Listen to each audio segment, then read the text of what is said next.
Chapter 7 The Woman in White by Wilkie Collins. My conductor led me upstairs into a passage, which took us back to the bedchamber in which I had slept during the past night, and opening the door next to it, begged me to look in. "I have my master's orders to show you your own sitting room, sir," said the man, "and to inquire if you approve of the situation and the light." I must have been hard to please indeed if I had not approved of the room and of everything about it. The bow window looked out to the same lovely view which I had admired in the morning from my bedroom. The furniture was the perfection of luxury and beauty. The table in the centre was bright and gaily bound books, elegant conveniences for writing, and beautiful flowers. The second table, near the window, was covered with all the necessary materials for mounting watercolour drawings, and had a little easel attached to it, which I could expand or fold up at will. The walls were hung with gaily tinted chintz, and the floor was spread with Indian matting in maize colour and red. It was the prettiest and most luxurious little sitting room I had ever seen, and I admired it with the warmest enthusiasm. The solemn servant was far too highly trained to betray the slightest satisfaction. He bowed with icy deference when my terms of eulogy were all exhausted, and silently opened the door for me to go out into the passage again. We turned a corner and entered a long second passage, ascended a short flight of stairs at the end, crossed a small circular upper hall, and stopped in front of a door covered with dark baize. The servant opened this door and led me on a few yards to a second, opened that also, and disclosed two curtains of pale sea green silk hanging before us, raised one of them noiselessly, softly uttered the words, "Mr. Hartright," and left me.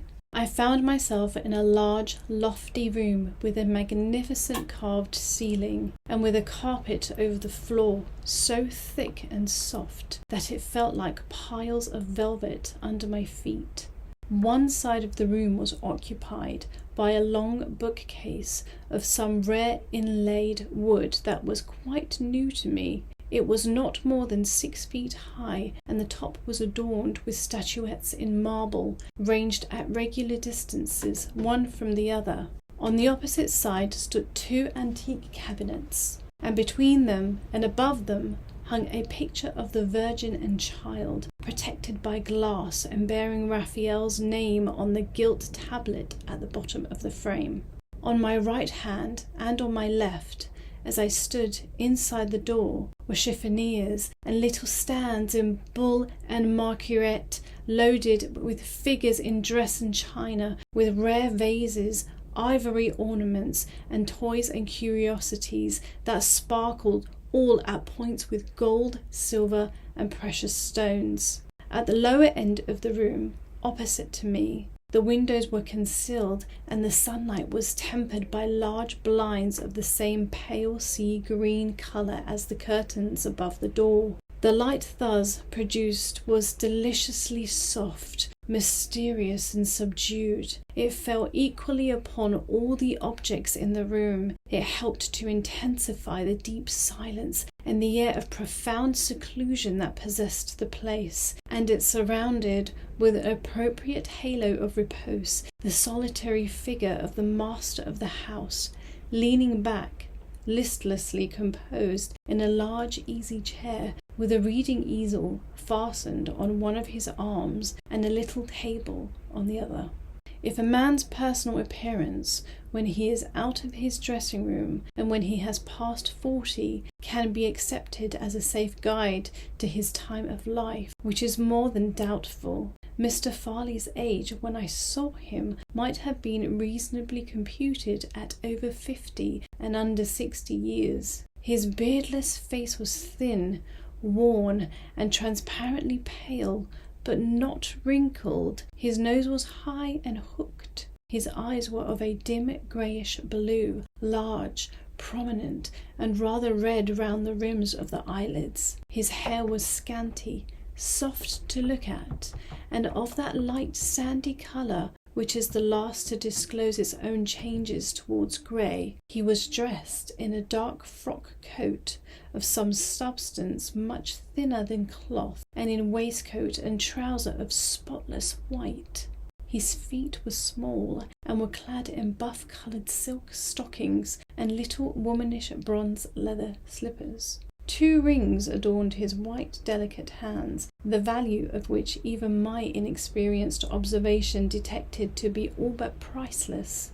Upon the whole, he had a frail, languidly fretful, over-refined look, something and unpleasantly delicate in his association with a man, and, at the same, something which could by no possibility have looked natural and appropriate if it had been transferred to the personal appearance of a woman. My morning's experience of Miss Halcombe had predisposed me to be pleased with everybody in the house, but my sympathies shut themselves up resolutely at the first sight of Mr. Farley. On approaching nearer to him, I discovered that he was not so entirely without occupation as I had first supposed. Placed amid the other rare and beautiful objects on a large round table near him was a dwarf cabinet in ebony and silver, containing coins of all shapes and sizes, set out in little drawers lined with dark purple velvet. One of these drawers lay on the small table attached to his chair, and near it was some tiny jewels brushed with a wash-leather stump and a little bottle of liquid, all waiting to be used in various ways for the removal of any accidental impurities which might be discovered on the coins. His frail white fingers were listlessly toying with something which looked, to my uninstructed eyes, like a dirty pewter metal with ragged edges, when I advanced within a respectful distance of his chair and stopped to make my bow. "So glad to possess you at Limmeridge, Mr. Hartright," he said, croaking voice which combined in anything but an agreeable manner a discordantly high tone with a drowsily languid utterance. "Pray sit down, and don't trouble yourself to move the chair, please. In the wretched state of my nerves, movement of any kind is exquisitely painful to me. Have you seen your studio? Will it do?" "I have just come from seeing the room, Mr. Farley, and I assure you—" He stopped me in the middle of the sentence by closing his eyes and holding up one of his white hands imploringly. I paused in astonishment, and the croaking voice honoured me with this explanation. "Pray excuse me, but could you contrive to speak in a lower key? In this wretched state of my nerves, loud sound of any kind is indescribable torture to me. You will pardon an invalid. I only say to you what the lamentable state of my health obliges me to say to everybody. Yes, and you really like the room? I could wish for nothing prettier and nothing more comfortable," I answered, dropping my voice and beginning to discover already that Mr. Farley's selfish affectation and Mr. Farley's wretched nerves meant one thing and the same thing. "So glad you will find your position here," Mr. Hartright properly recognised. "There is none of the horrid English barbarity of feeling about the social position of an artist in the house. So much of my early life has been passed abroad that I have quite cast my insular skin in that respect. I wish I could say the same for the gentry, detestable word, but I suppose I must use it, of the gentry in the neighbourhood. They are said Goths in art, Mr. Hartright, people, I do assure you, who would have opened their eyes in astonishment if they had seen Charles V pick up Titan's brush for him. Do you mind putting this tray of coins back in the cabinet and give me the next one to it? In the wretched state of my nerves, excursions of any kind is unspeakably disagreeable to me. Yes, thank you." As a practical commentary on the liberal social theory which he had just favoured me by illustrating, Mr. Farley's cool request rather amused me. I put back one drawer and gave him the other, which, with all possible politeness, he began trifling with the new set of coins and the little brushes immediately, languidly looking at them, admiring them all the same he was speaking to me. 1,000 thanks and 1,000 excuses. Do you like coins? Yes. So glad we have another taste in common beside our taste for art. About the arrangements between us, do tell me, are they satisfactory? Most satisfactory, Mr. Farley. So glad. And what next week? Ah, I remember. Yes, in reference to the consideration which you are good enough to accept for giving me the benefit of your accomplishments in art, my steward will wait on you at the end of the first week to ascertain your wishes. And what next? Curious, is it not? I had a great deal more to say, and I appear to have quite forgotten it. Do you mind touching the bell in the corner? Yes, thank you. I rang, and a new servant noiselessly made his appearance, a foreigner with a set smile and perfectly brushed hair, a valet every inch of him. Lewis, said Mr. Farley, dreamily dusting the fingers of his fingertips with one of the tiny brushes from the coins. I made some entries in my tablets this morning. Find my tablets. 1,000 pardons, Mr. Hartright, I'm afraid I bore you. As he warily closed his eyes again before I could answer, and as he did most assuredly bore me, I sat silent and looked up at the Madonna and the Child by Raphael. In the meantime, the valet left the room and returned shortly with a little ivory book. Mr. Farley, after first relieving himself by a gentle sigh, let the book drop open with one hand and held up the tiny brush with the other, as a sign to the servant to wait for further orders. Yes, just so, said Mr. Farley, consulting the tablets. Lewis, take down that portfolio. He pointed as he spoke to several portfolios placed near the window on mahogany stands. No, not the one with green back. That contains my Rembrandt etchings. Mr. Hartright, do you like etchings? Yes, so glad we have another taste in common. The portfolio with the red back. Lewis, don't drop it. You have no idea of the tortures I should suffer, Mr. Hartright, if Lewis dropped that portfolio. Is it safe on the chair? Do you think it's safe, Mr. Hartright? Yes? So glad. Will you oblige me by looking at the drawings, if you really think they are quite safe? Lewis, go away. What an arse you are. Don't you see me holding the tablets? Do you suppose I want to hold them? They will not relieve me of the tablets without being told. 1,000 pardons, Mr. Hartright. Servants are such arses, are they not? Do tell me, what do you think of the drawings? They have come from a sale in a shocking state. I thought they smelt of horrid dealers and brokers' fingers when I looked at them last. Can you undertake them? Although my nerves were not delicate enough to detect the odour of plebeian fingers which had offended Mr. Farley's nostrils, my taste was sufficiently educated to enable me to appreciate the value of the drawings while I turned them over. They were, for the most part, really fine specimens of English watercolour art, and they had deserved much better treatment at the hands of their former possessors than they appeared to have received.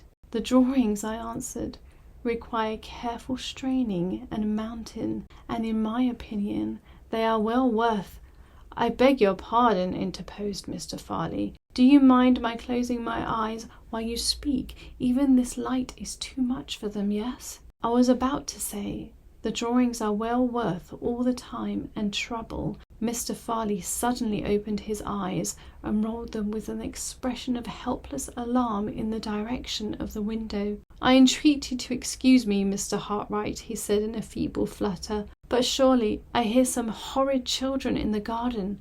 My private garden, below. I can't say, Mr. Farley. I heard nothing. Oblige me.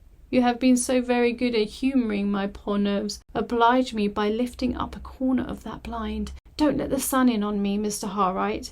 Have you got the blind up? Yes. Then will you be so kind as to look into the garden and make quite sure? I complied with the new request. The garden was carefully walled in all round. Not a human creature, large or small, appeared in any part of the sacred seclusion. I reported that gratifying fact to Mr. Farley. "1,000 thanks. My fancy, I suppose. There are no children, thank heaven, in the house, but the servants, persons born without nerves, will encourage the children from the village. Such brats! Oh dear me, such brats! Shall I confess it, Mr. Hartright? I sadly want a reform in the construction of children. Nature's only idea seems to be to make them machines for the production of incessant noise. Surely our delightful Raphael's conception is infinitely preferable." He pointed to the picture of the Madonna, the upper part of which represents the conventional cherubs of Italian art, celestially provided with sitting accommodation for their chins on balloons of buff-coloured cloud. "Quite a model family," said Mr. Farley, leering at the cherubs. "Such nice round faces, and such soft wings, and nothing else. No dirty little legs to run about on, and no noisy little lungs to scream with. How immeasurably superior to the existing construction! I will close my eyes again if you will allow me. And you really can manage the drawings? So glad. Is there anything else to settle? If there is, I think I have forgotten it. Shall we ring for Lewis again?" Being by this time quite anxious on my side, as Mr. Farley evidently was on his, to bring the interview to a speedy conclusion, I thought I would try to render the summoning of the servant by offering the suggestion on my own responsibility. "The only point, Mr. Farley, that remains to be discussed," I said, "refers, I think, to the instruction in sketching when I am engaged to communicate to the 2 young ladies." "Ah, just so," said Mr. Farley. "I wish I felt strong enough to go into that part of the arrangement, but I don't. The ladies who profit by your kind services, Mr. Hartright, must settle and decide, and so on, for themselves. My niece is fond of your charming art. She knows just about it to be conscious of her own sad defects. Please take pains with her. Yes. Is there anything else?" "No. We quite understand each other, don't we?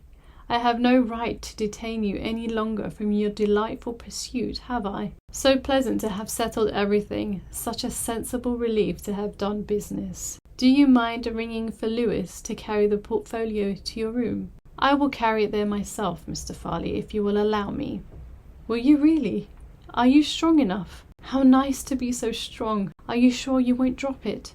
So glad to possess you at Limmeridge, Mr. Hartright. I am such a sufferer that I hardly dare hope to enjoy much of your society. Would you mind taking great pains not to let the doors bang, and not to drop the portfolio? Thank you.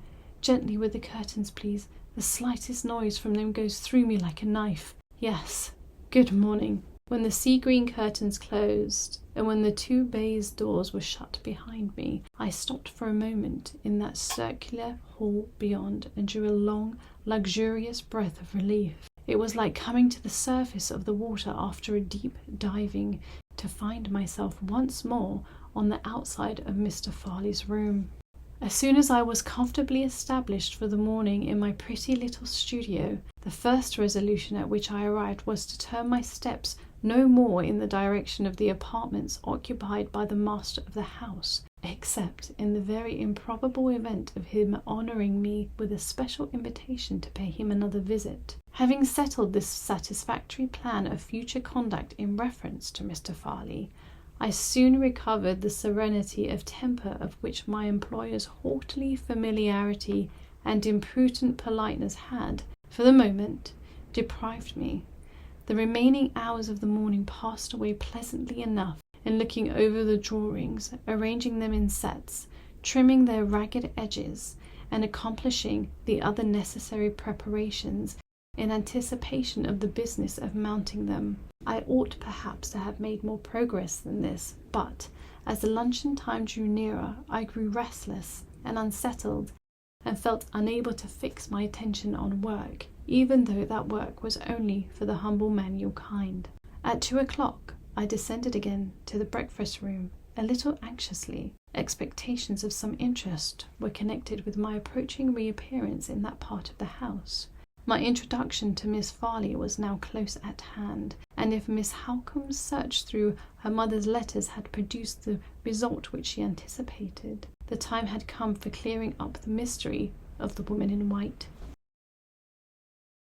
Thank you for letting me read to you tonight. If my voice helped you relax or drift off, I'd be so grateful if you pressed the subscribe button and turned on the notification bell. It really helps me continue creating these bedtime stories for you. Sweet dreams, lovely. I'll see you in the next chapter.